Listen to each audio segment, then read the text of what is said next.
Nigh on 2 years ago, my channel took an unexpected turn. It was never supposed to be anything important, just a little sideshow while I focused on the much bigger objective. But little did I realize the horror that I was about to step into, the blood-soaked battlefield that I would see, the world and the characters that I grew up with, who helped shape me into the very man you see before you, twisted and perverted like some sick joke. I had never seen anything like it. Not even the battles of Big Hero 6 the series, All Dogs Go to Heaven 2, or Bright can compare to what this has brought on. And while Big Hero 6 the series did take a higher death toll, the Nine Realms brought upon us a unique sense of suffering. Wave upon wave of destruction, never giving us a moment's rest. It became the animated equivalent of Russian Cossacks or the Vietcong. Guerrilla warfare in animation? I had never heard of such a thing. A new season every 3 to 6 months, which gives me the sneaking suspicion that that's how long these seasons were taking to make. But with all guerrillas, their strength came in speed and ambush, rather than through tactic or power. These seasons were short and rushed out, and by the time that we were able to collect ourselves, another appears right around the corner. And yet despite all this, they were able to cover their tracks well enough to prevent us from ever landing the finishing blow that would be needed to wipe out our enemies for good. So we lied, and we waited, as more seasons kept coming right at us. We bided our time, as they bided theirs. I can only imagine that the thoughts of our enemies were the same as ours. An urging desire to finish us off and become the victors of this war. But a massive breakthrough has come in the wake of the Battle of Season 7. Out of all the battles that I have taken part in this war, this was by all means the bloodiest. I also love how this episode literally hints at a sex scene between the dad and his wife. We actually rip off Avatar: The Last Airbender! Yeah, let's just fucking do that! More like this wouldn't have happened if you didn't give a big, cringy speech about how unlikable and weird I am. Wow! That sounds exactly like how we've been describing this bitch for 2 years now! Hiccup must have locked this dragon away all those years ago.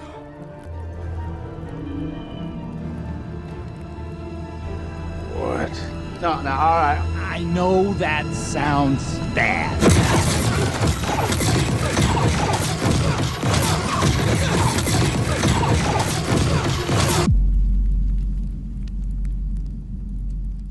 Never before had I seen such devastation, such bastardization and blatant laziness. It was a sight that I shall never recover from. I can only ponder on what words I will use whenever I am asked about my experiences.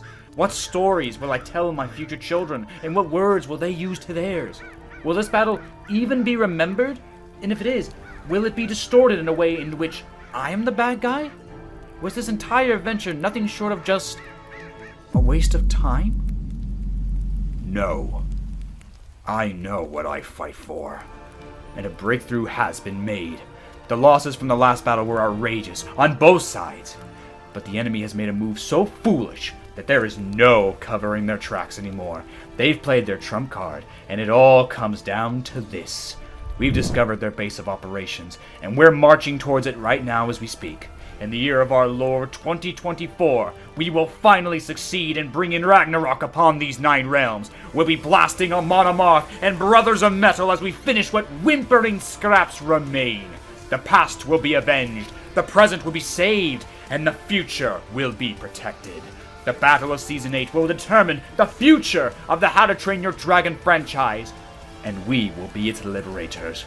A battle nigh on 2 years in the making, and it will be over before lunchtime. So here we come, Dragons the 9 Realms, here to witness your final 3 hours.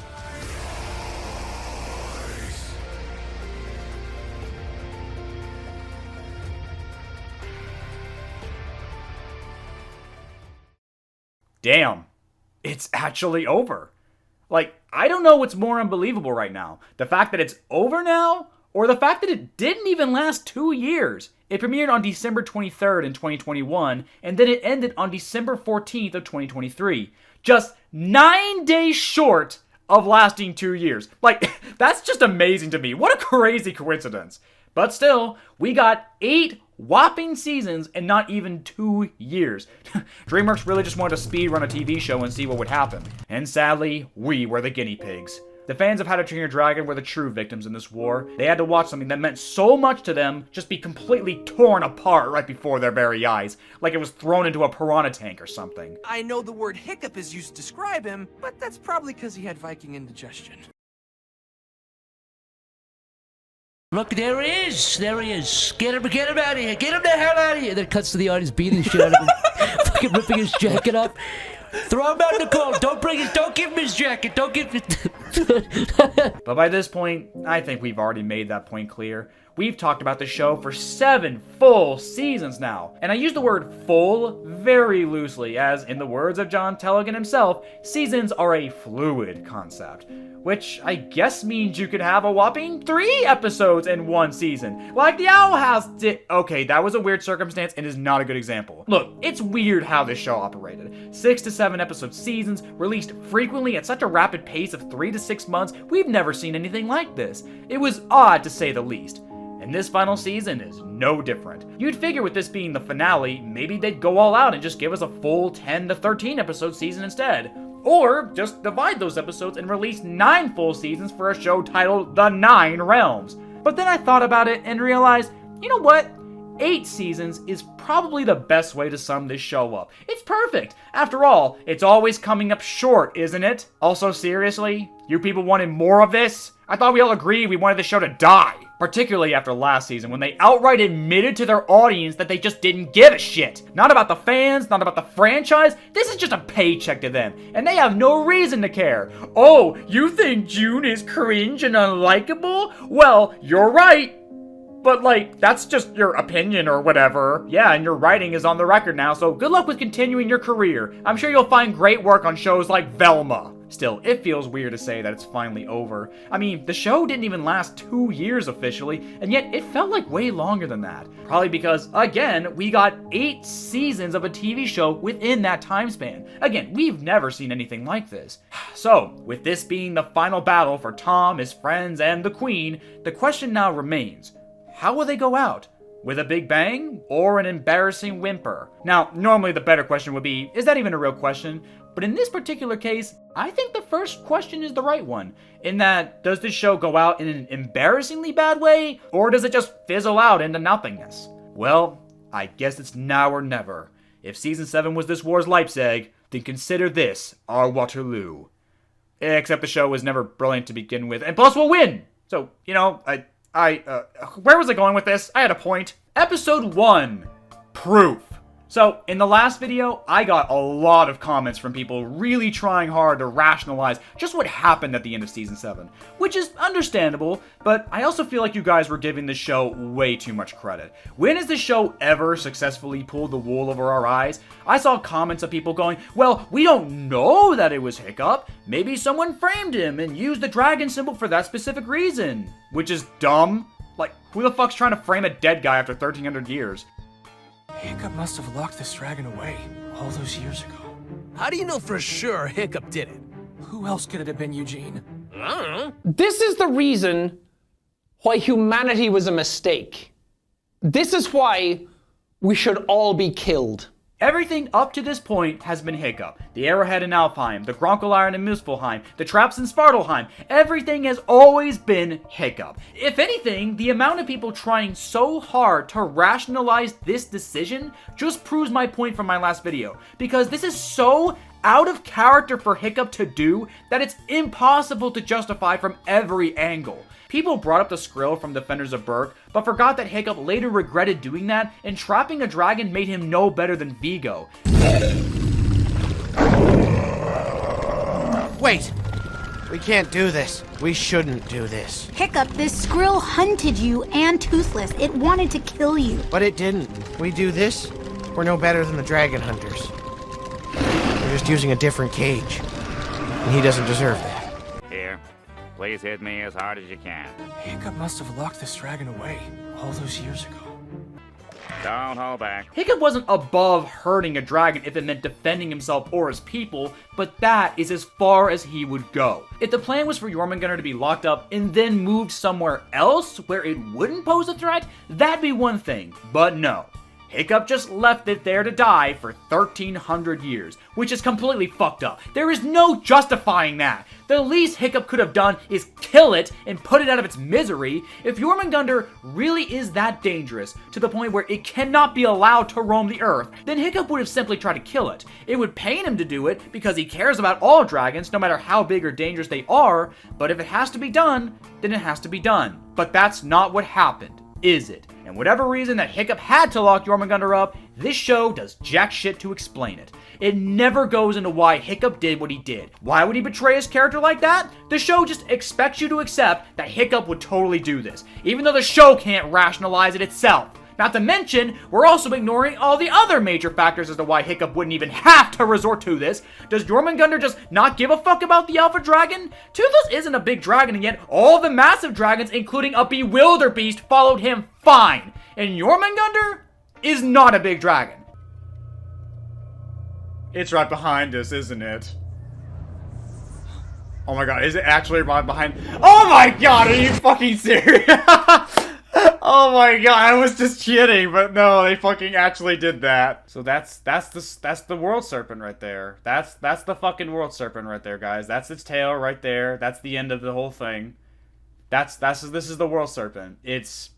It is not a big snake. That is so pathetic, embarrassing. Like, that's supposed to bring the end of the world? It's not even that big! This is the fucking world serpent! Get the fuck out of here. So now that Jormungandr is free, we can now take a second and process what we're looking at. And honestly, it's even worse than I thought. This is the world serpent? That fucking thing's pathetic! In fact, looking at it now, I think it actually looks smaller than the Sky Torture, or at the very least the same size. How anyone from the Viking period called this thing the World Serpent when they've seen the Red Death, the Screaming Death, the Bewilderbeast, and some people in the comments even brought up the Purple Death from the comics, which was also referred to as Jormungandr because, well, yeah, just look at it. Compared to this fucking worm, that isn't even the biggest creature in the show! Remember when the main characters went to Jotunheim and saw that giant slug, or that one dragon that was so big and scary they couldn't even show it on screen? Remember that? Oh, of course our main characters don't remember that. They all have the memory of a goldfish with dementia. The fucking gall of the show to go around bragging that this is the king of all dragons, and that this is the final boss. After everything we've seen in this franchise, it's just appalling. Are you fucking kidding me? This is like after watching Goku defeat Jiren in the Tournament of Power, and we then get a new villain that's on par with Cell in his second form. What is this bullshit? Not to mention, a lot of my concerns from my previous video are still very much valid. Sure, it does have fire breath that it never even uses until the final episode for whatever reason. Yeah, it's really dumb. Instead, it uses this poison gas breath that it has? Why? Why does it use poison breath when it can just breathe fire? Why not just use the fire? Just about every other dragon uses fire. This makes no fucking sense. Oh, brother, this guy stinks! Shouldn't it be like hot water that it's shooting out, considering the fact that Jormungandr is often associated with the ocean? Shouldn't Jormungandr be more of a water dragon in that regard? Like in Norse mythology? Sure, it has poison breath in Norse mythology already, but still, a venomous bite? Perfect. Water-based abilities? Yes. But it has neither of those. It's just a boring fucking snake. Definitely not the creature that Brothers of Metal wrote about in their epic power ballad, Power Snake. I mean, just listen to these lyrics and tell me if they fit this world serpent as they call it. With scales tough as shining steel and stealing heart and mind, across the world and back again, his body he can wind.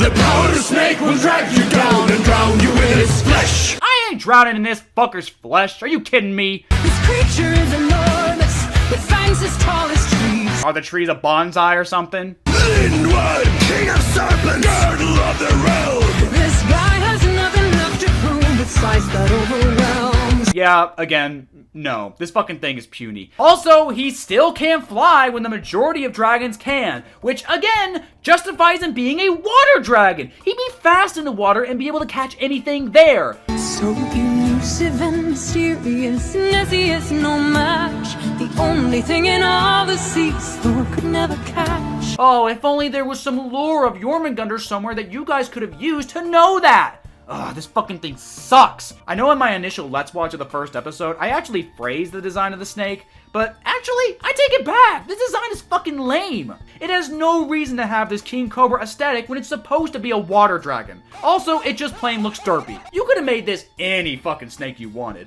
You could have given it any name you wanted. Call it the Gigantobra. That's a cool name. Sure, a lot of the problems I have would still be there, but at least it wouldn't be called the World Serpent when this puny thing can't even wrap around a McDonald's drive-thru. Jesus, this episode hasn't even started and I've gone on for this long. And trust me, it only gets worse from here. I'm talking about Jormungandr, by the way, not just the show. So Tom and his friends try to fight Jormungandr, but get their asses kicked because they suck as always. I mean, Jormungandr could easily just chomp them or squish them right now. It is the final season after all.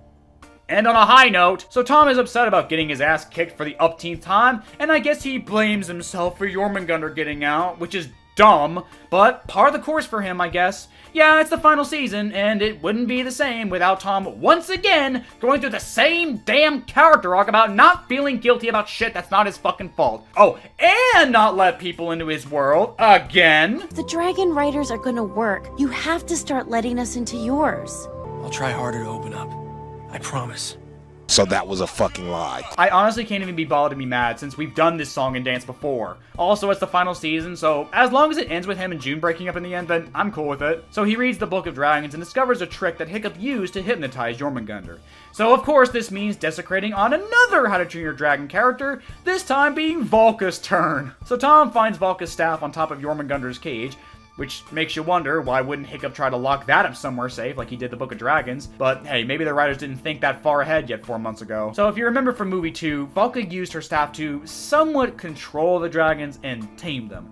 And while yes, it did work, I think it worked better to calm them and allow her to get close enough to train them rather than just full-on hypnotize them like it's suggesting here. But to be fair, the staff did work on the Bewilderbeast to some extent, a creature that's much bigger and more dangerous than Jormungandr, so I guess using Volka's staff isn't the worst idea here. You're gonna hypnotize Jormungandr? Hypnosis is real. Actual doctors use it. Yeah, and certain crystals have been proven to have hypnotic qualities. June, shut up! You're just plain forbidden to talk from here on out. Check it out. I'm Colorson, and I'm a total dweeb fest. Eugene, he sees you. I was just, mocking you. Well, damn. That might be Eugene's last ever rare-based moment. I think I'm actually gonna miss those. Also, are we still forgetting the fact that we're in the modern day, multi-million-dollar company over there, just easily there, that can easily make a weapon to kill Jormungandr? Oh wait, what am I talking about? These people can't even drive cars or fly helicopters properly. Give these guys so much as a slingshot and you'll somehow end up with another Chernobyl. So because we're surrounded by idiots, Tom learns how to use Volka's staff because, well, you asked for it. Confirmation that it was, in fact, Hiccup who trapped Jormungandr. I lured Jormungandr to the Grunkle Iron Gate with the staff. But I stayed focused on Jormungandr, keeping it drawn to the staff.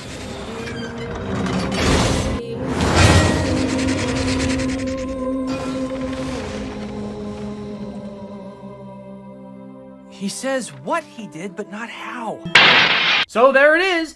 Hiccup finally appeared in the Nine Realms, not counting that shitty cave painting or anything. It's also never explained why he's wearing his Viking helmet when he never did after the Snoggle Talk special. Oh, but it was referenced in the show, so of course he'd wear his mother's breastplate. I bet the writers don't even know about that part. And again, the show never tries to rationalize why Hiccup would do this, why he would betray his own character in this way. Well, okay, there's one reason. There is one. But it is so fucking stupid and ludicrous and would never happen in this universe that it's just baffling that they made this decision. So we'll just come back to this later when it's relevant. It's weird that it's not relevant now since we're butchering Hiccup's character, but alright, what is relevant right now though is June's stupid fucking hippie bullshit. So June gives him a rock that's supposed to give him confidence or whatever, but makes him promise to not confront Jormungandr alone. Can you guess what Tom does next? You got 20 seconds on the clock. Oh, what's that? You got it in 0.000026 seconds? Yeah, of course you did. We all did. Tom confronts Jormungandr alone. What bugs me is that he's not even swinging the staff the same way Volka did. He read the Book of Dragons, didn't he? Although, to be fair, June was the one who read that to him, so that's probably her fault. You know what? Yeah, it was definitely her fault. It doesn't even make the same sound effect from the movies either. Was it really that hard to use this sound effect again? You still work at DreamWorks, like, it's gotta be on a computer there somewhere. So Tom actually manages to use Volka's staff to lure Jormungandr back to his cage, but... Oh no, I don't think he's gonna fall for it twice! No! Well, I guess that's two things that Tom has fed to a dragon now. First Hiccup's leg, and now Volka's staff. I mean, it's actually crazy how we managed to do this twice now. Tom has managed to disrespect his own bloodline twice now. And why Jormungandr just went for the staff and not him? That's fucking stupid! Just eat him already! So the others come in and manage to save Tom and Thunder, and June is ready for a beatdown so abusive it would make Dee Dee Blanchard look like Michelle Obama. You promised you wouldn't go after Jormungandr alone, and you did it anyway. Do you know how many dragons could have died? You could have died. Sometimes you are so... selfish. Let us pray the pimp's prayer. Lord, please pray for the soul of this bitch and guide my pimp hand and make it strong, Lord, so that she might learn a hole's place. Amen. Amen. Yeah. Seriously? This, coming from the bitch, who was perfectly willing to sacrifice her dragon in Season 4 just to be right about some stupid Chinese myth? This, coming from the skank who sided with Sludkin and possibly put the entire 9 realms at risk just because she looked at you for 10 seconds. This, coming from the shit stain that almost got your new boyfriend killed. Ugh, that makes me kind of sick to say. Ugh. And then got no repercussions. You almost got Tom killed because of your own pettiness, and now you have the gall to call Tom selfish? All of the times that you have put people and dragons in danger, and Tom's the selfish one? Why are we even surprised at this point? Why are you even surprised that he did this? You're his girlfriend. You should know him better than anyone. And what makes this worse? Alex predicted he'd do this. Tom should be back by now. Do you think he's gonna do something stupid like take on the world serpent by himself? I trust him. If you really believe that, check out where his saddle tracker is.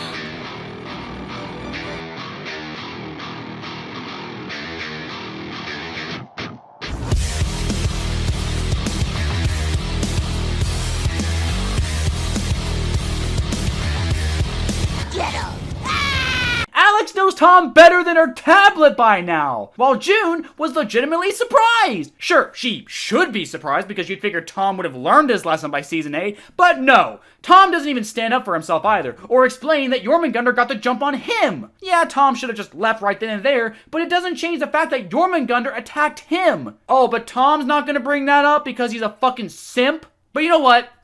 Whatever. It doesn't matter. And you know why? Because Tom and June officially break up in this episode. Hallelujah!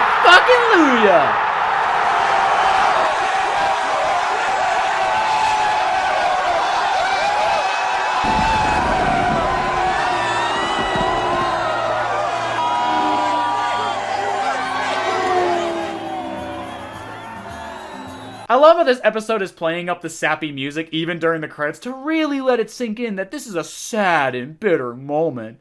But fuck you, show! I haven't felt this much jubilation since I watched Endgame for the first time. I feel like America when it found out Osama bin Laden had been killed. Sure, there was zero build-up to this breakup, but considering we never even wanted it, I'll allow it. And yeah, I know they'll get back together by the end of the show because the writers enjoy inflicting pain upon their audience, but hey. At least we got to witness this small consolation prize. And considering this is the end of the show, I'll take what I can get at this point. Episode 2! Filler. If I could give any advice to the writers of this show, and they actually listened to me, then it would be literally anything else but this. Do not ever put a filler episode in your series finale! What the hell is is wrong with you? What even is the point of introducing Mr. Rake this late in your show? Especially when he never comes back in the last few episodes. He never learns about dragons, he never learns about Buzzsaw or Sledkin leaving. The whole entire episode is just our main characters trying to keep him from seeing dragons. And it is a complete waste of time. There's a scene in the middle of the episode where Tom actually considers telling Mr. Rake the truth about dragons, and Olivia, who's actually in an episode for once, big shock, I know, tells him it's a bad idea because he hired Sledkin and he might want to hurt them. But the episode never implies that he would actually do that. If anything, it seems like he would probably be ecstatic to meet dragons. Maybe he'd want to get his own and get the other adults their own dragons too. He'd shift the project's focus to preserving and studying dragons and kind of become this show's John Hammond. That way, his introduction would actually serve a purpose and it would set the stage for how the final battle with Jormungandr would play out. But as it is, this episode feels like it was supposed to come out 3 seasons ago. It's almost like the showrunners wanted to remind the audience, hey, remember why they're even there in the first place? Sorry, but since when has that ever even been relevant? Doesn't even matter at this point in the story anymore? Didn't they come to this canyon because of a random meteorite that crashed into the earth, opening up the hidden world? Was that meteorite ever even addressed after that? They never even found the stupid rock. It was just a dumb excuse to get the story going when you could have just had them be there already or find some other reason like an earthquake or whatever. If anything, an earthquake would have been better since a dragon was actually causing them. Look, on its own, this episode is passable, if not just plain forgettable. But for the final season of the show, this episode is useless. It's pointless. The only crumb of worth this episode gives us is a Breaking Bad reference, but even that's half-assed. Science! Yeah, it just doesn't work without the bitch, man.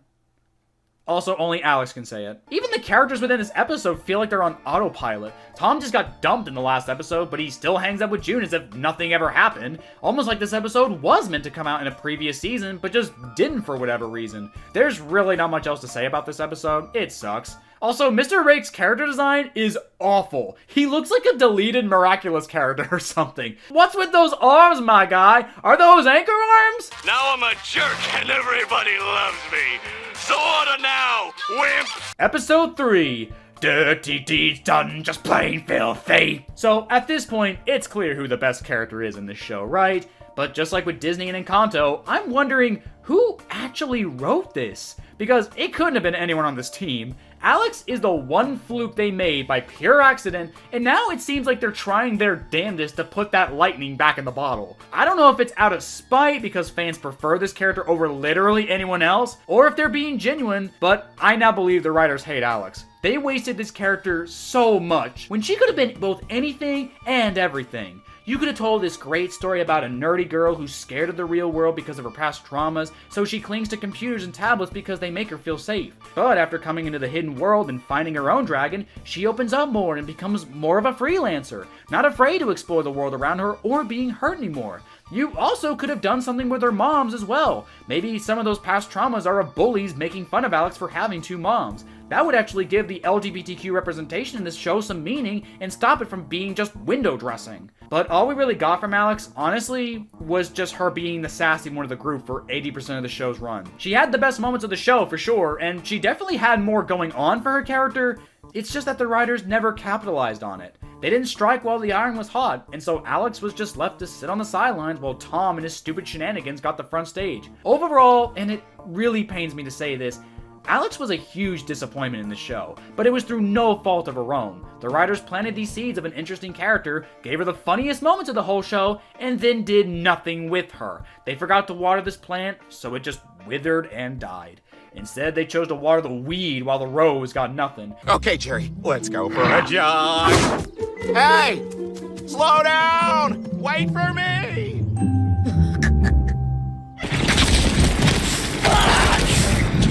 Just give us a fucking chance, you son of a bitch! Wait! Son of a fucking come on!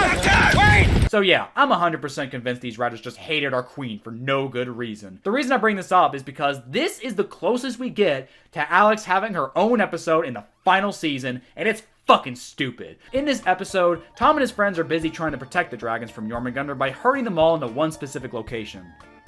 Hey, wait a minute. Wasn't that like a major problem in the previous seasons? Particularly season 3 when the Sky Torture was invading another realm? Yeah, I get this is a unique circumstance, but this brings up another problem. Why even do all of this? Jormungandr's just a big animal, right? This is just nature doing its thing. A big dragon eating smaller dragons, that's just how it is. Or at least how it should be, but we'll come back to this. We will. Wouldn't hurting all the dragons just make it easier for Jormungandr to kill them all whenever he arrives wherever you put them? Wouldn't forcing dragons that would normally never interact with each other just cause even more problems? Things that I know the writers didn't even bother to worry about alongside the fact that most dragons can fly! There's no stakes with Jormungandr. Sure, he breathes that poisonous cloud, but again, most dragons can fly. They can get away super easily. And what dragons we see that can fly, like the Speed Stingers, can still easily outrun Jormungandr. Those in the water are safe. Which makes perfect sense. But oh no, the plants are dying. That's a big deal, right? All we see are like 5 dead trees and a couple of shrubs. This doesn't look like a world serpent came through here. It looks like a drunk camp out at best. Oh, but the deadly natters. It seems like they died. I think. There's no sign of the other natters. They must have... Oh, so they died off screen? So that means there's an equal possibility that they're still alive. Yeah, you see the problem here, right? It's because it all happens off screen! I'm not gonna give this show the benefit of the doubt when it doesn't have the fucking balls to commit. Either show me a dead dragon, or show me a fucking wasteland where nothing could have survived. Unless I actually see Jormungandr do something terrible, then I don't believe it's terrible. It's just a boring fucking snake that should already be fucking dead after being locked away in a cage for 1,300 years. How does it not choke on its own poisonous breath? How did it not starve to death in that cage after 1,300 years? Oh wait, there is that stupid as fuck explanation that we'll get to later, I promise. Meanwhile, while all that's going on, one of the workers has actually managed to tame a Speed Stinger, which gives Tom the surprisingly good idea of using Speed Stinger venom to paralyze Jormungandr. That is... kind of brilliant. For you. That is a real idea. I think that's the first time you ever had one of them. Shut up. What are you thinking? God has forsaken us! If that was a good idea, why didn't the Vikings do it that way? Because they didn't have $1 billion state-of-the-art lab at their disposal. Oh! So you're finally gonna use modern technology in this TV series that takes place in the modern day? Well, it only took you until the final season, but I'm glad you finally dusted off the cobwebs there, Tom. But how do we get close enough to inject it? Buzzsaw's got a long-range harpoon, a ballista. With that, we could hit the world serpent from a half a mile away. What? So, let me see if I have this right. You want to use a multi-million-dollar company to synthesize Speed Stinger venom, but you also want to steal a medieval ballista to use against Jormungandr. You literally just said 10 seconds ago that you have like $1 billion at your disposal, and you want to use what is essentially a giant piece of wood.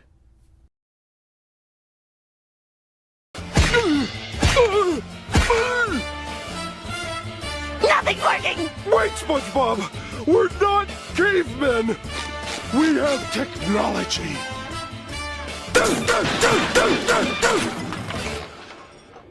It didn't work. I'm not even surprised. Like, at this point, with this being the end of the show, I'm completely content with letting them cook. Let them cook! Let them burn the fucking house down, because I'm not even in the same state as these guys are anymore! Oh, it's not just me and Tom. Alex will come too. Oh god, no, I take it back! Don't let them cook! Don't let them cook! So, remember all that stuff I said about Alex in the beginning of this section?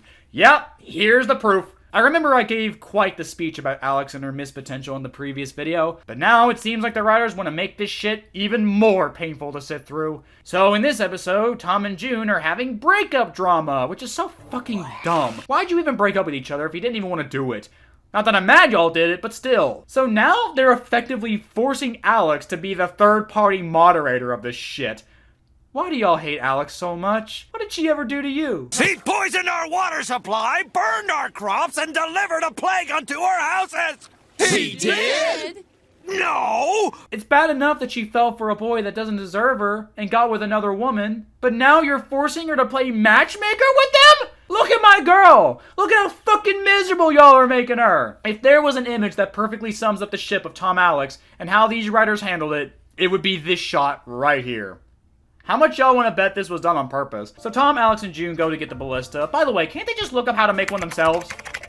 Does Google just not exist in this universe? Or do you not have a multi-million-dollar company that can just make you one themselves? Or, better idea, just use modern technology. An RPG, a grenade launcher. Hell, I'll take a fucking Napoleonic cannon at this point. Anything other than Alex being forced to give relationship advice to these two idiots and just suffering for no good reason.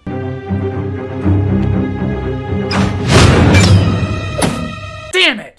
So close. Meanwhile, back at the base, D'Angelo and Eugene are working on the speed stinger venom, and we get, I won't lie, probably the best joke in the entire show, honestly. Bro, yes you are. Yes you are. Just stab him with it. Did he actually stab him with it? Oh my god.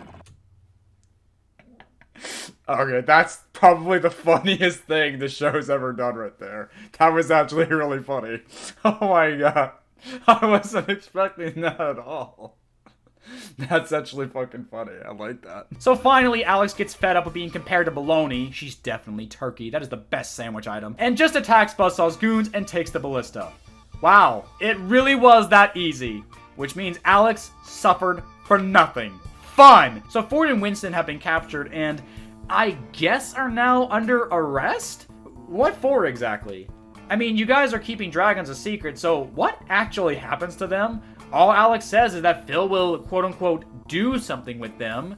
Actually, after what we saw in the last season of Phil, I don't want to know. So the time has come to use the ballista on Jormungandr. Hold up! You mean to tell me you had a multi-million-dollar company make you an arrow for the ballista, but not a modern weapon that would have worked better than a ballista? So the other starts shooting at Jormungandr to get its attention, only for it to realize that it's being lured into a trap. I mean, Tom is just standing out in the open with a big-ass weapon right next to him. He might as well hold up a sign that says, "Trap here! Come here to be trapped!" But it doesn't matter because Alex shoots at Jormungandr and then he just forgets about the trap. So we have a small group of idiots fighting against one big idiot. Did Ridley Scott direct this episode? But just as they're about to fire, Buzzsaw comes in and ruins the plan, and the ballista is destroyed. I think. We don't even see it, by the way. We don't see it get smashed. We don't even see the remains of it littered on the ground. The animators didn't even bother to do that. Would it really have been that hard to just show us a pile of wood on the ground? Honestly, from the same company that brought us Puss in Boots: The Last Wish. But fuck you if you expect them to animate a pile of wood on the ground. So the group goes back home feeling defeated that the plan didn't work. This time. Because as much as it pains me to say it, it's not a bad idea. How they're going about it is stupid, but nothing's stopping these kids from making more venom and trying again.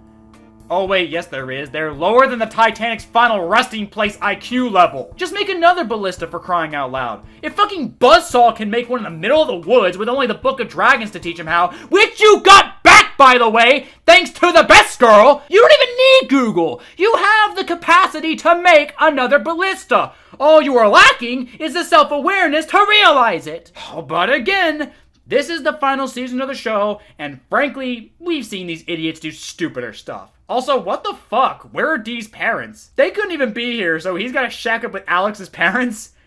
Well, to be fair, he did say he could handle her mom's earlier in this episode. I think D'Angelo might need my help. Nah, I'll be all good working with your moms on my own. That's some pimp shit, I gotta respect it. Episode 4. Steaks? No, not those steaks. Although they do look pretty good right now, I'm not gonna lie. That's always been a recurring problem with this series.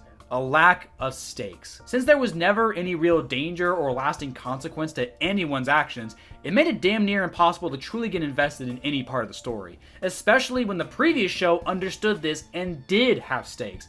People and dragons died. Character choices actually meant something. To a certain extent anyway, but you get my point. I probably said this before already in these videos, but when you're writing a serialized story, and yes, the Nine Realms is a serialized story, then you need to make sure that when stuff happens, it feels like it happened. In this show, when things happen, it never truly feels like an event. For example, when the adults learned about dragons existing, they just shrugged it off as if it was no big deal. They were just like, oh, dragons exist? Nah, that's cool, I guess. Just be sure to clean up after them, okay? When Buzzsaw became an antagonist in Season 4, sure, he was around, but he never did anything that made him stand out as a threat. We never saw him kill a dragon or hurt any of the main characters. If anything, the only reason our main characters couldn't stop Buzzsaw was because they themselves are idiots too. And it's never fun watching two stupid kids just smack each other over and over again with no real winner.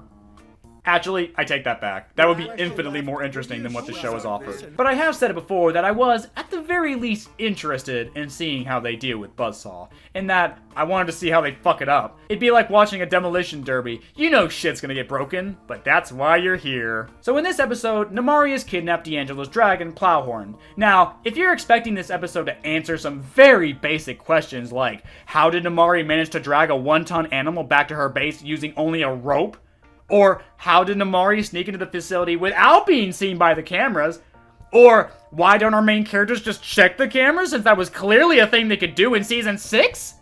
Go fuck yourself! Never amount to anything. You. When will you do anything in your life? You are nothing! But as they're searching for Plowhorn, Buzzsaw appears asking them for help as apparently his timberjack, named Jack, was almost killed by Jormungandr. And no, this still doesn't make Jormungandr scary because, again, it happened off-screen! And also, Jack is fine. I'm seeing it, but I'm not sure I'm believing it. Buzzsaw actually bonded with his dragon? We're gonna fix you. Make you feel better. It's all gonna be okay. Look at that. Dee's actually become a real dragon doctor. Yeah, that's cool and all, but what happened to the background? It's just gone in the shot! That's so... that's so like this show. Honestly. So yeah, just as we predicted in the past, like, what, 4 seasons ago, Dagger 2.0 is having his redemption arc. And it's coming right the fuck out of nowhere in the final few episodes. I mean, we all saw it coming, right? And if anything, the writers just shoehorning in his redemption, not just in the last season, but in episode 4 out of 6, just sounds about what you'd expect from them, honestly. There was no build up to it. His lumber company has nothing to do with it. He just cares about his dragon. The only slight sense of build up we got up to this point is seeing these brief moments where he does bond with Jack. But it still doesn't mean he's changing. He was literally ready to kill Tom in cold blood in the last episode, and now he's wanting to be a good guy? Really? Kids are not that dumb. They're gonna have so many questions and just know right away this isn't making any sense. Because why would it? Do I even need to bring up Dagger's redemption arc again? I brought it up in multiple videos already. I have an entire video talking about it already. But, like I said earlier, it's the last season, and I'm just content to let this train go off the rails. So Buzzsaw tells the others where Namari's secret base is, and they almost kill Linda in the process of entering it. Jesus Christ! I mean, deserved since she's a Nazi, but fuck! So it turns out the reason why Namari kidnapped Plowhorn was so she could force her to track down more Dragonsight. And the Book of Dragons reveal where the Heartstone is. Yeah, insert Troll Hunter's joke here. Stop reminding me of your better properties, DreamWorks. You're only making me want to watch those instead. She's become obsessed with finding a gem she saw in that dragon book. It's all she thinks about. She believes it's in some realm that she's been searching for. She's searching for the God's realm.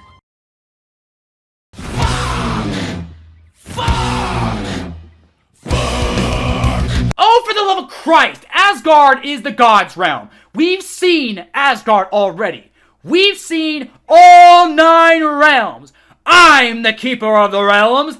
Me! So now you're suggesting there's a possible 10th realm? Why is this show called The 9 Realms when there's apparently 10 of them? Oh, and what makes this worse is that she's talking about the world tree Yggdrasil, which isn't technically a realm in itself, but simply the link that connects them all. And no, this was not an accident. This is not me misinterpreting anything. They are blatant about this being Yggdrasil. All I know is that she is constantly staring at a picture of that gem on her phone. On her phone? What's her phone number?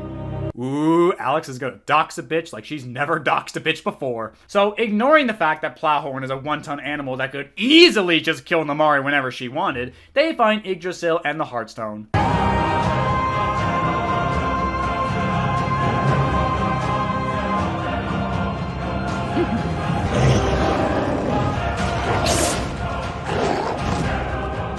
You want some love too? Okay, so before we move on from here, I have a personal message to send out to Patrick Cannell, the guy who did the score for the show. Patrick, my guy, you did not have to go this hard on this show. I mean, seriously, is this where all the budget went? To the score? Because I'm not lying when I say this. The score is excellent. It's going so unnecessarily hard for a show that never tries at anything. I guess Patrick's the only person working on the show who actually wants to keep his career after the show. And you know what? Good for him. Patrick deserved better. Same as Alex. Here's hoping he finds better work on better shows or movies. So Namari finds the Heartstone, but Tom and the others try to stop her. She removes the stone, which causes all the 9 realms to start shutting down. You ever find yourself wondering how the fucking shit works? Like all the shit in the whole fucking universe, how does it work? And the question of what to do about that shit is deeply related to the question of how the fuck it works in the first place. So, apparently the whole thing with Dragonsight is that they produce oxygen, and without it, all the dragons in the 9 realms would just die. And look, I'm not a world-renowned scientist or anything, but apparently rocks can sometimes produce oxygen, but only in very specific conditions. But ignoring all of that, there are trees in the 9 realms. There's also sky in the 9 realms. And also big gaping fucking tunnels that lead to the outside world of the 9 realms. This is stupid! No shit, honey! You're gonna seriously tell me that after all of this buildup of what Dragonsight is, the properties of it all, why the dragons care about it so much, it's because they make oxygen, and they're apparently the only source of oxygen for these creatures? The trees don't do jack shit? What about the dragons in the water? I guess they're just exempt from this rule or something? Also, apparently you need fire to make the rocks work. What about dragons that don't breathe fire? Are they just fucked? Also, we're ignoring the fact that Namari cares way more about a stupid rock over literal fucking dragons! She could have been a billionaire by now if she so much as posted a picture of one of them on Instagram. One is literally hanging around her fucking lab, and she made an alliance with Buzzsaw so she could clearly get pictures safely if she wanted to. Hell! She got pictures thanks to this bitch! Oh, but no! No! The world-renowned scientist only cared about fucking rocks! Other than the ones in her fucking skull! Oh, and of course there's a Needhog dragon. I don't care what it's actually called, it's clearly Needhog. Needhog is a dragon that lives on Yggdrasil and also likes to chew on the roots, causing chaos across the 9 realms because, yeah, he's just a dick like that. Does it really matter what Needhog really was? Do the writers even care? We've already answered that question. I already know it. You could have gotten all the fame and all the fortune from the fucking dragons, you dolt! I mean, shit, give Buzzsaw some credit.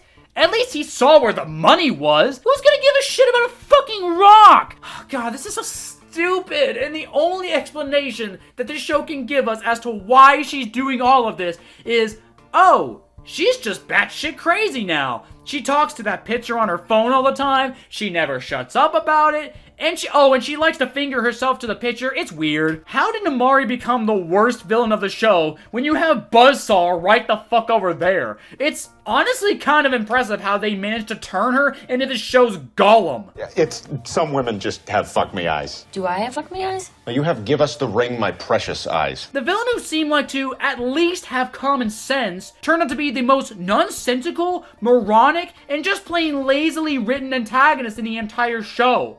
And yes, this is including Buzzsaw's random-ass redemption arc. So Needhog falls back into his pit, Namari loses her footing, and actually dies. Yeah, no fooling. There's no rug to be pulled out from under us. She doesn't appear anywhere after this or in the rest of the show. The show actually killed her off. Holy shit!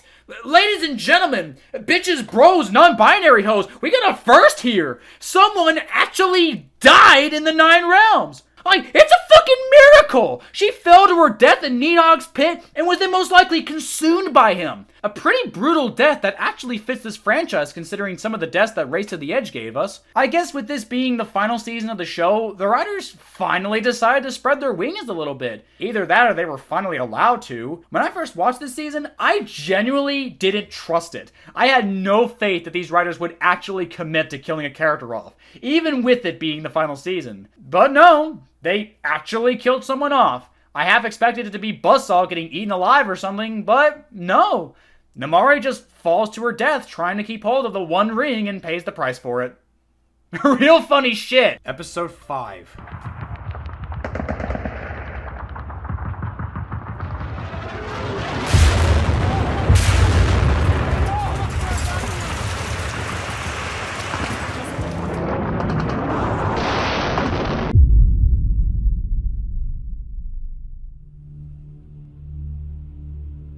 I thought I'd seen it all in this war.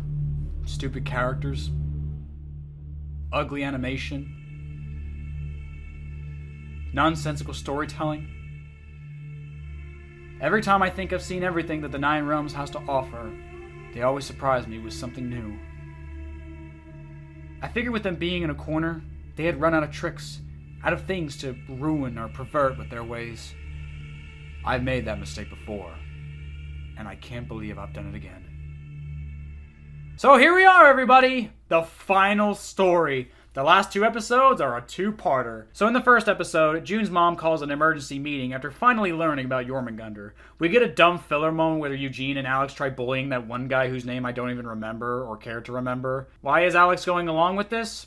Why is she humoring Eugene when she's clearly smarter and knows she could just wait a few minutes to learn what the meeting's about? Well, I guess it's because the writers forgot to give these 2 more character moments together throughout the show, and we only got 2 episodes left, so we gotta shoehorn it in somewhere. This facility has experienced threats to our security before. A dragon-riding madman, a dragon's near collision with the lab. If this dragon cannot be stopped, I will be forced to evacuate and shut down Icarus permanently. So a biblical blizzard isn't enough to make y'all evacuate, but a dragon that's not even the worst thing we've seen in this show is? Yeah, way to cherry pick a forced conflict into your final episodes and basically spoil how the show's going to end. The dragons are going to prove to be too dangerous for the human world, our main characters are going to have to give up their dragons, and they'll all have to go their separate ways. It's going to end exactly like that, just you watch. We can't put any more people in danger, Tom. Yeah, you're one to talk, Olivia. Oh, we can't put anyone in danger, but I'm more than cool with my kid hanging out with fucking fire-breathing dragons and also flying helicopters in negative 20-degree weather. Shut the fuck up, okay? Shut the fuck up! So, this is it? They can't shut this place down.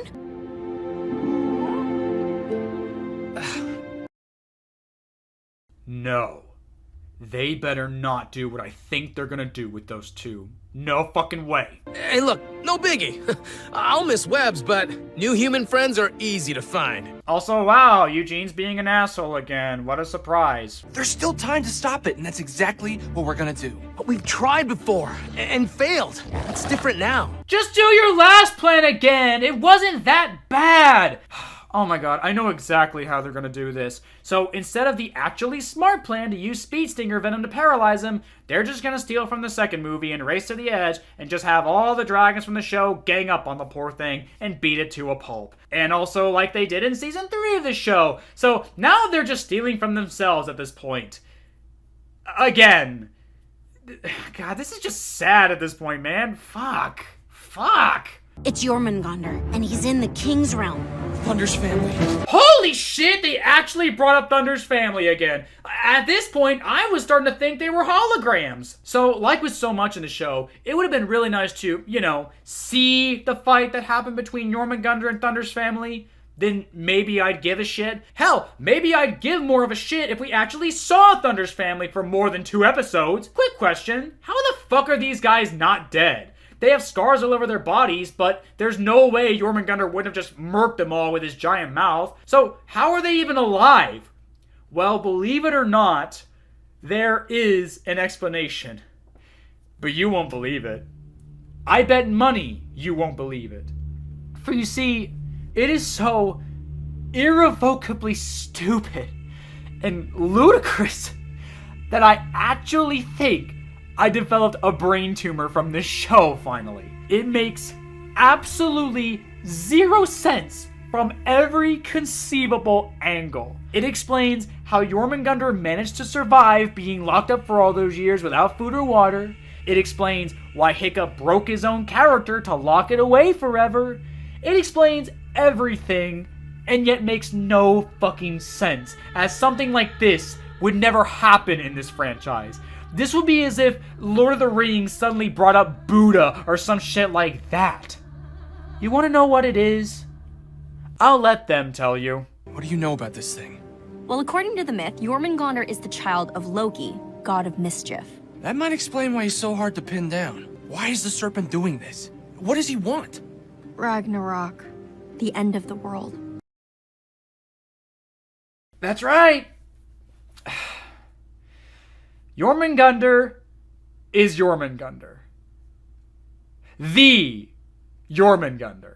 It is, as a matter of fact, the Norse legend of Jormungandr.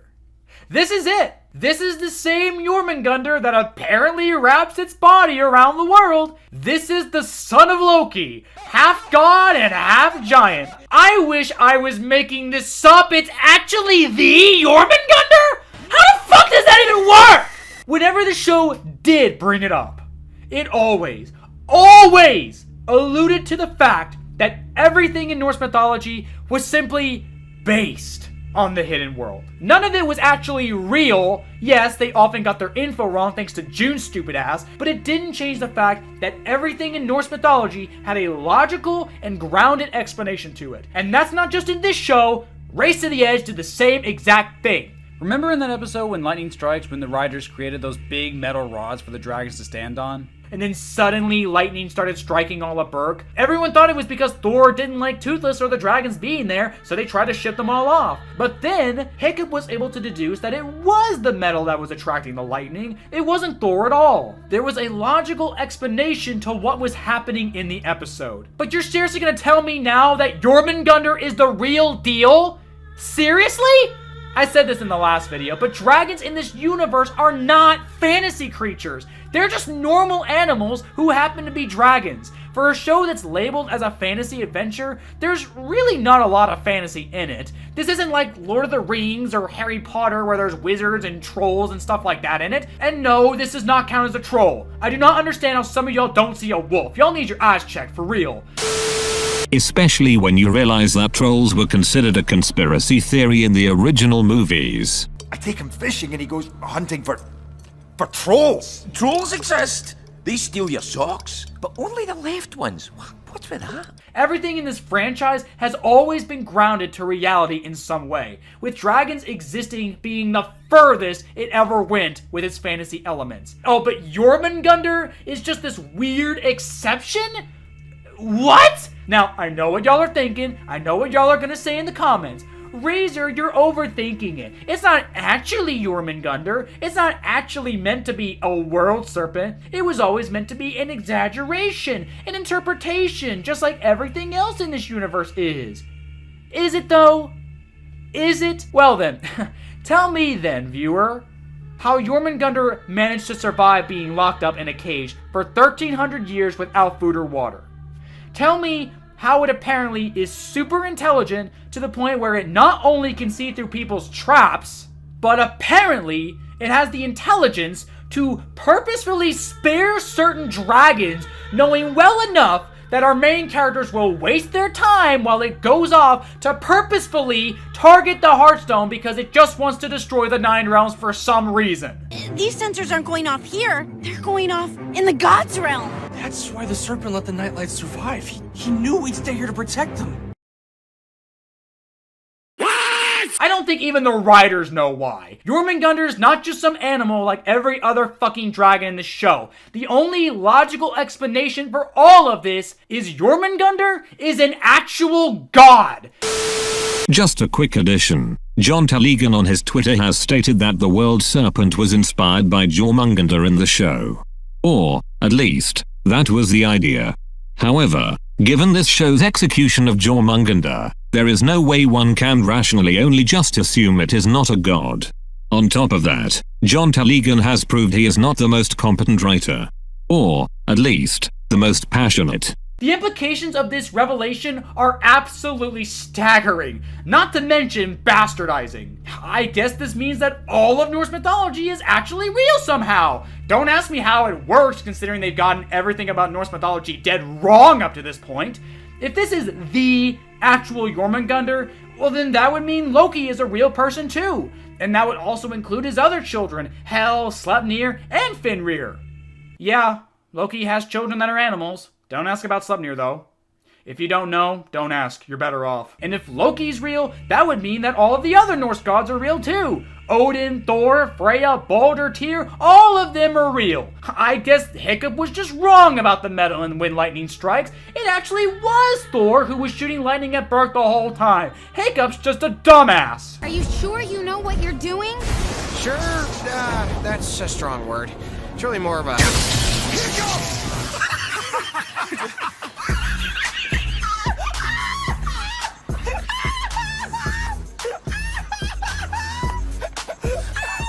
Oh, but speaking of Hiccup, coming back to that bullshit, it's bad enough that Hiccup would never lock up a dragon and then just leave it to die. But this show actually went out of its own way to bastardize the world building of its own franchise with a creature that would never even exist in it just to assassinate Hiccup's character. Never in all my life have I ever seen a TV show do this. I have never seen a show literally self-insert some random bullshit just to ruin a character for no good reason. Hiccup would never torture a dragon or just leave it to such a horrible fate.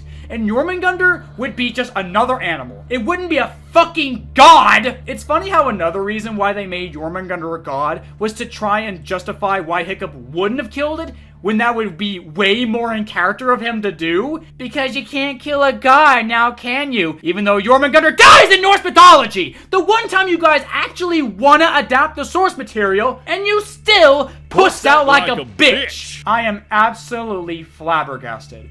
They really did save the best for last, didn't they?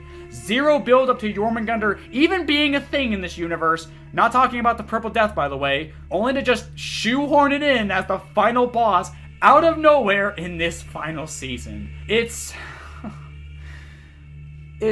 exactly how you'd think these writers would handle it. But the fact that they chose this idea when it is the single most world-breaking, character-assassinating, and logic-defying choice really makes the tumor in my brain go awooga. It's baffling. The only saving grace in this episode is that the writers were merciful enough to not force Eugene and Alex together in a romance. They stay strictly as friends. The writers have really grown a sick sense of trolling their audience, haven't they? But not in a wholesome sense, like messing with your friends in a video game. No, it's more like that douchebag TikToker who goes around purposefully pissing people off and then hired a bodyguard to keep him from getting his teeth kicked in, despite the fact that he clearly deserves it. You know, Jormungandr's arch nemesis is Thor. So? Thor is the god of thunder. Ugh, and they're also assuming that Night Fury / Nightlights are Jormungandr's arch enemy. That Toothless was Thor at some point? Good lord, they can't even stay consistent with this shit. It literally sounds like they're just making this shit up as it goes. Night Furies and Nightlights already have a rival in the form of the Skrill. Why would you need Jormungandr to fill in that role? Is that why the Skrill doesn't show up in the final episode? No, they probably just forgot it even existed despite it appearing in their own show. I honestly don't know what else to say at this point. I mean, that pretty much sums up all my problems with this season as a whole. Just this ludicrous concept that would never happen, being forced to happen because the writers just have no stinking idea what to do with this premise or these characters. It really feels like this was just a paycheck for them and nothing else. Except for the score. Again, Patrick went way harder than he had any right to. And of course, all of these problems lead into the final episode of the show. So, let's cut the head off the snake, shall we?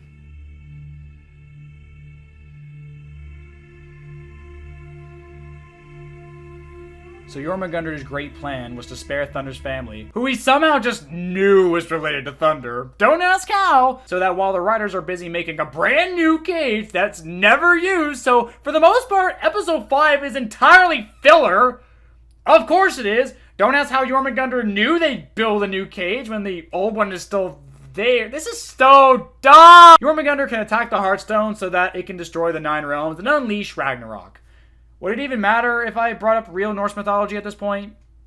It won't, right? Jormungandr does not trigger Ragnarok. All he really does during Ragnarok is kill Thor and die while doing it. Technically speaking, Fimbulwinter is what triggers Ragnarok. Oh, so I guess that means the winter from season 5 was the trigger for Ragnarok.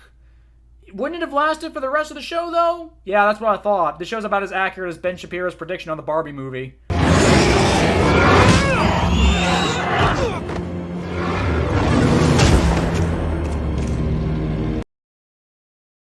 That's it? All of that meticulous planning, and he gives up after 1 hit? Also, how did Tom and Thunder not die right away after smashing headfirst into another dragon going at like 150 miles per hour? Why did it knock out Jormungandr's left tooth when he got hit in the right side of his face? Are these questions I should even bother asking since victory is but a short trot away? Of course not. Let's just keep going. So Tom runs off depressed because he didn't stop Jormungandr for good. Oh, what? I thought he'd be upset over hurting a dragon since that's all he's ever done in the show. Hell, I'm half surprised he didn't try to befriend it at some point or whatever. Oh, and here comes June with some awful advice, as per freaking usual. I come from Vikings, from dragon riders. I'm supposed to know how to deal with these kinds of problems. Your bloodline also runs through her. And from what I've read, she was a warrior. Maybe you were never meant to be Hiccup because you're Astrid. You're a donut! You're so stupid! You're so stupid! You're stupid! Donut! So, this whole entire time, Tom was actually a transsexual person all along? Huh, you know what? Good for her. Sure, she's still a goddamn idiot who spoiled the genes of the Haddock family, but hey, at least she finally knows who she is on the inside. A warrior. Despite being a massive pacifist this entire show. What the fuck are you talking about, June? You know, out of all the stupid shit that's come out of your mouth, June, honestly, that's far from the worst, but it's still pretty damn stupid. So, this whole entire time, Tom has actually been more like Astrid? In what way? You literally described her as a warrior who didn't use words but steel. When has Tom ever used force to try and get his way? Tom has always tried to do things in the most peaceful way possible. The only times he ever fought back was in self-defense, and even then, that was a rare sight in itself. Usually just because he's a dumbass, though. Tom is a pacifist at the end of the day, who only resorts to violence as an absolute last resort. Huh, you know who else was a pacifist at the end of the day who only resorts to violence as an absolute last resort? Wow, that's a really weird looking picture of Astrid. This also leads into another major issue that I have with this show that I've been meaning to bring up but never have the time. But it's the final episode, so it's either now or never. So Tom's entire arc, I say with quotation marks, has always been about living up to Hiccup's legacy in just about every way. From protecting dragons, to forging unbreakable bonds with his friends, to even falling in love with his childhood crush. Everything that Tom has done in this show, regardless of how it was executed, was always about living up to Hiccup. And I think that sucks. And not for all of the reasons that me, Audrey, New Orca, Burcast, and whoever else talked about the show brought up in all of our past videos up to this point. It's simply because of the message that it sends. Oh, I come from Vikings. I'm supposed to know how to do all this stuff. It's time to embrace what you truly are, Tom. That is a profoundly awful message. What I'm getting from Tom's arc is that if you come from some great legacy of some kind, then the right thing for you to do is to completely forego who you are for the sake of that legacy. And I'm sorry, but that is a terrible message. Especially when your target audience is mainly children. And to all you dipshits out there who keep on saying, it's a kid's show. Why are you bothering? It's a kid's show. It doesn't have to try. It's trying. to teach kids a bad message, either through sheer incompetence or just plain negligence. I just keep looking back on shows like The Owl House where it says stuff like this. Look, kid, everyone wants to believe they're chosen. But if we all waited around for a prophecy to make us special, we'd die waiting. And that's why you need to choose yourself. Or in movies like Across the Spider-Verse where Miles said this. Everyone keeps telling me how my story is supposed to go. Nah, I'm gonna do my own thing. Hell, even Avatar The Last Airbender, arguably the greatest show of all time, had great messages about not living up to other people's legacies and forging your own. Aang was being told by everyone around him, and even his previous lives, that he has to kill the Fire Lord in order to save the world, regardless of his own beliefs. But he decided, nah, I'm gonna do my own thing. And found a way to defeat Ozai without betraying his core beliefs. His character, if you will. Huh, if only Hiccup could have done that. If there was ever an art for Tom to learn throughout the course of the show, it's that he shouldn't have to live up to anyone's legacy. Not Hiccup's, not Astrid's, not his dumbass mom. He should be content with forging his own legacy as a dragon rider. It doesn't matter what Hiccup or Astrid would have done, Tom needs to find out what he would do. If you were gonna break any of Hiccup's things, then it should have been that dumbass helmet that Hiccup never wore. Imagine the symbolic representation that could have had. Tom picked it up in the very first episode and bragged about how proud he was to be a descendant of Vikings. But then later in the show, after forging his own path and becoming a dragon rider in his own right, the helmet gets destroyed, probably due to some personal choice that Tom has to make between it or someone that he cares about.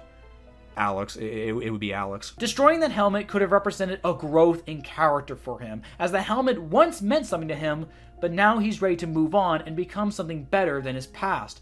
And no, Hiccup's leg or Vulca's staff doesn't do that because A, that's not the lesson he learns at the end of the show, B, he didn't even know what Hiccup's leg was, so it meant nothing to him, and C, Vulca's staff was only a means to an end. He didn't care about it. Compare those things to that helmet, which played a far more significant role in the story up to this point. Now, regardless of how you feel about the helmet's implementation, the fact is that the helmet was important to Tom and his mother, hence why they kept it after all this time. So, destroying it would have served as a great character moment that really helps get that message across, like how Puss in Boots decided against using the wishing star in The Last Wish. Tom would see the cave painting of Hiccup and Astrid and go, "I'm not either of you," and that's okay. These realms are different than when you left them, but they're in good hands now. My hands.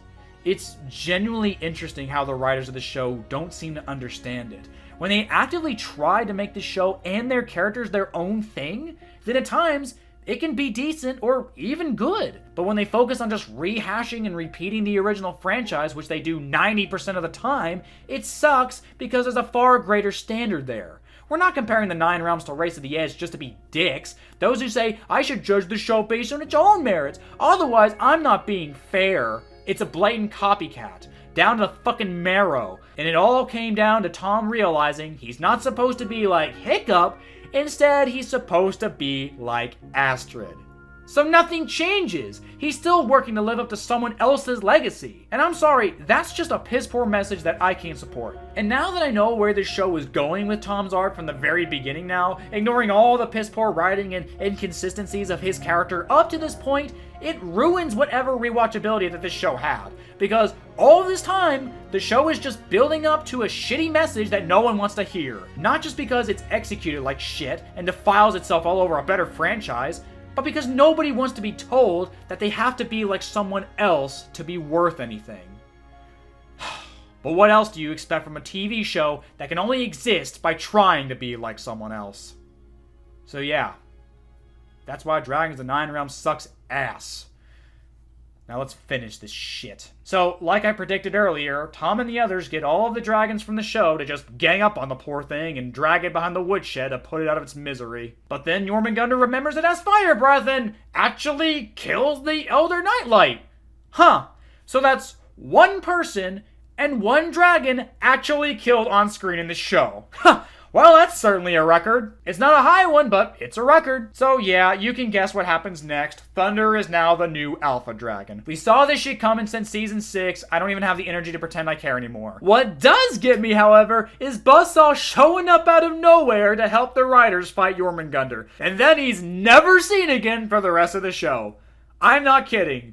This is the last we ever see of him. He doesn't actually take part in the final fight. He just comes out of nowhere, slices Jormungandr's head open like a fucking avocado, and then just stays behind to play doctor with other injured dragons.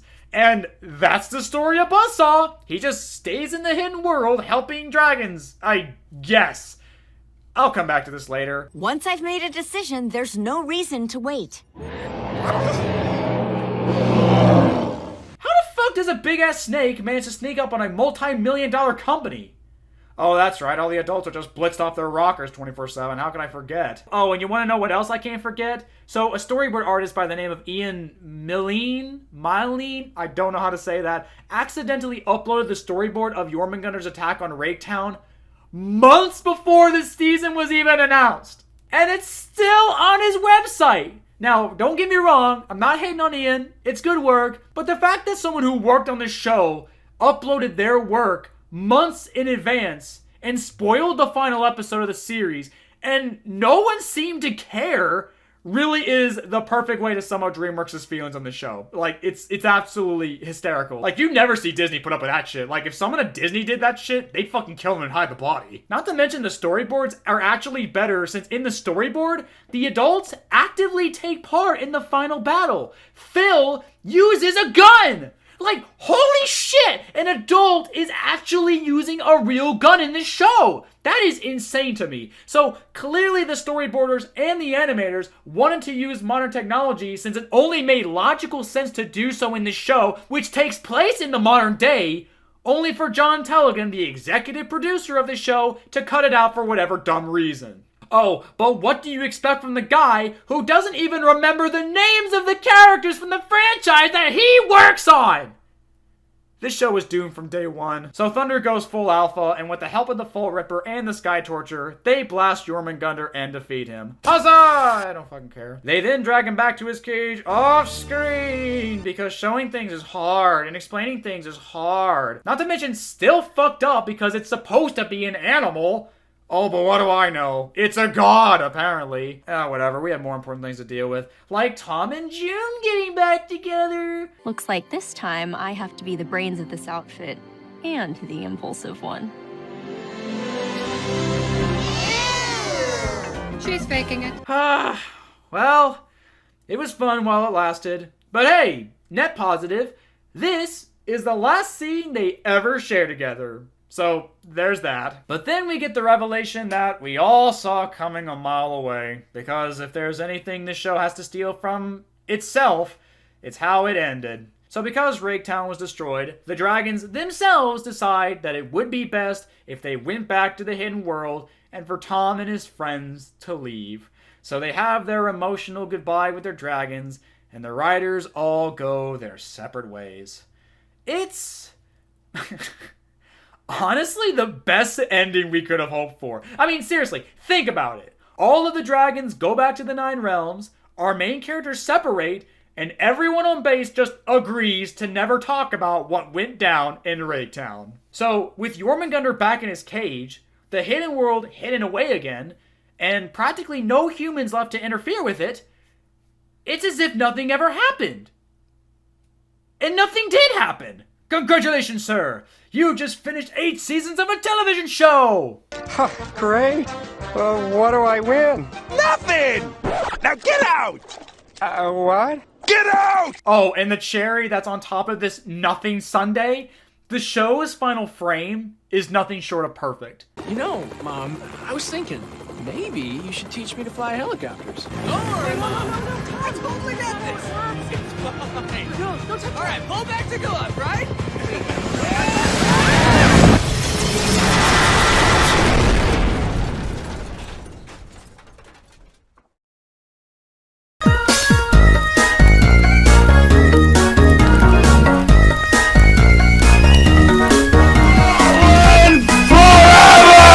Oh, and just so you know, June and Eugene were also on that helicopter, which means that Tom, June, and Eugene all died in a horrible helicopter crash, while our Queen Alex survived to, hopefully, take over the world as she deserves. That is so fucking perfect of an ending. Like, I don't see how anyone... I have no notes.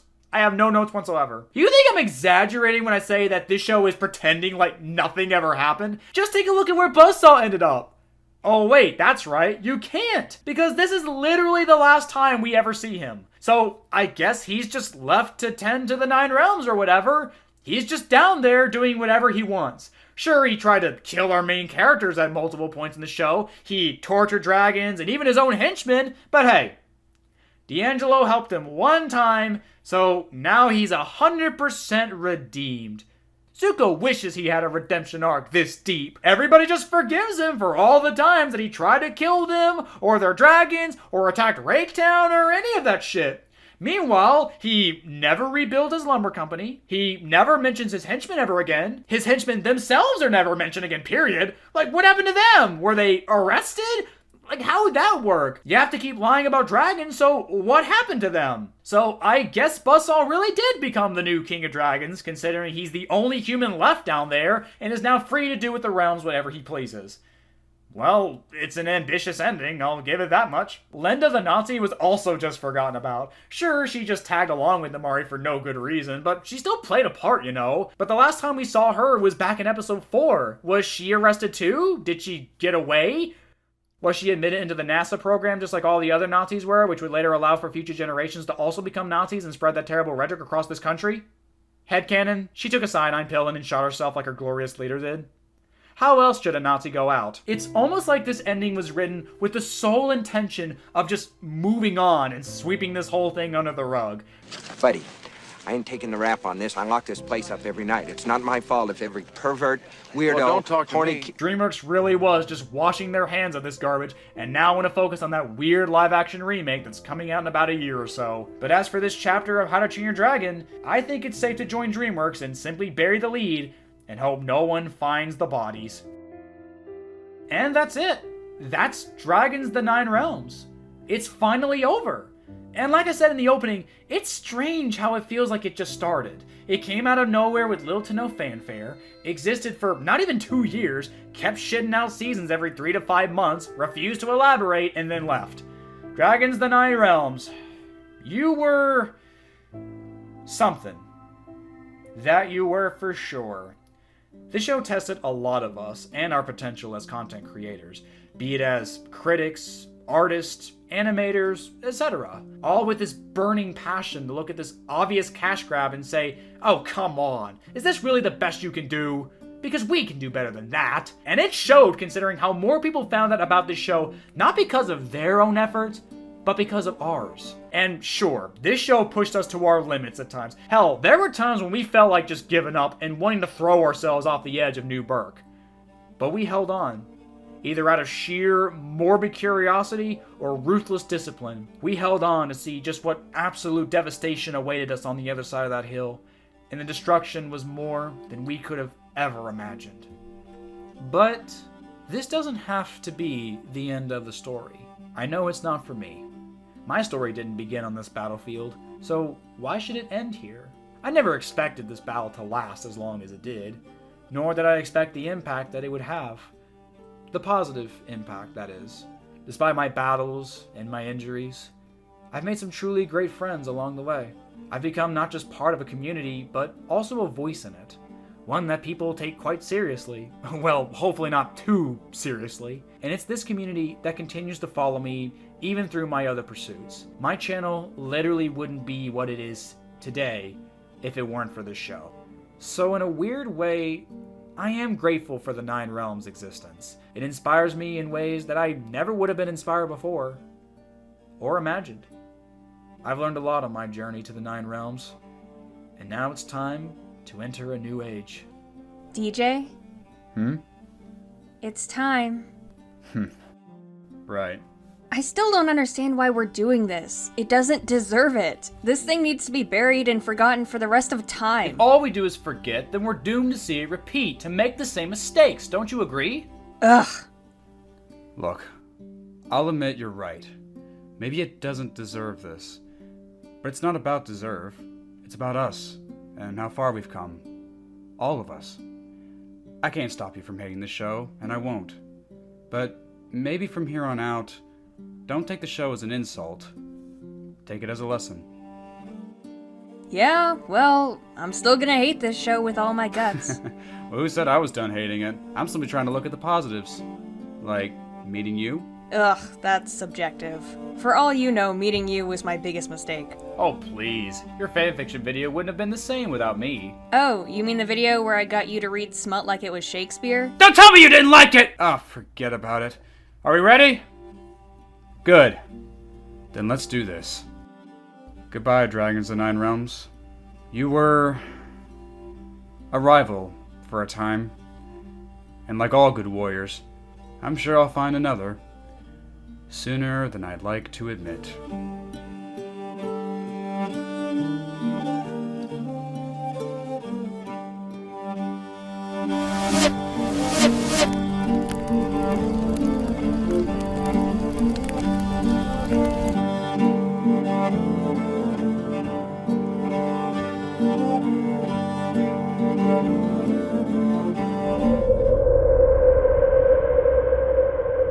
He likes reviewing new things that ruin old things, eh? Well, boy howdy, do I have just the thing for him! More live-action remakes! Ha-ha!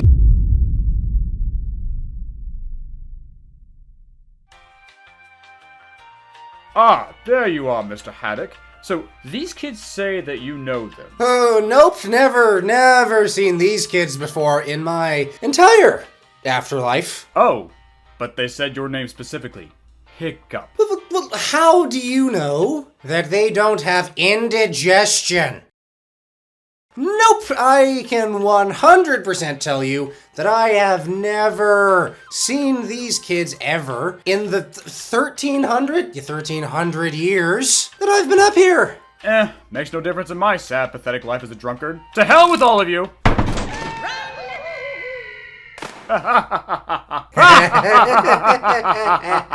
Oh, hey, Alex is still here. Oh, yeah, she's actually pretty chill. She can stay. Hey, Astrid, remember that girl you wished was our descendant? If she's finally here,